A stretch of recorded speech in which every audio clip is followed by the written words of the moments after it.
بسم اللہ الرحمن الرحیم۔ شکر کی توفیق نعمت سے بڑھ کر ہے۔ حضور نبی اکرم صلی اللہ علیہ وآلہ وسلم نے فرمایا، جب اللہ رب العزت بندے کو کوئی نعمت عطا فرماتا ہے اور وہ بندہ اس نعمت کے ملنے پر الحمدللہ کہتا ہے تو بندے نے جو شکر ادا کیا وہ اسے ملنے والی نعمت سے افضل ہے۔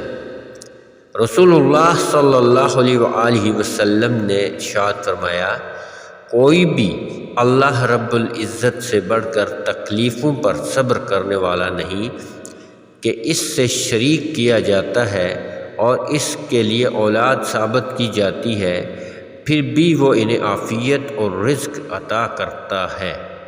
صحیح مسلم۔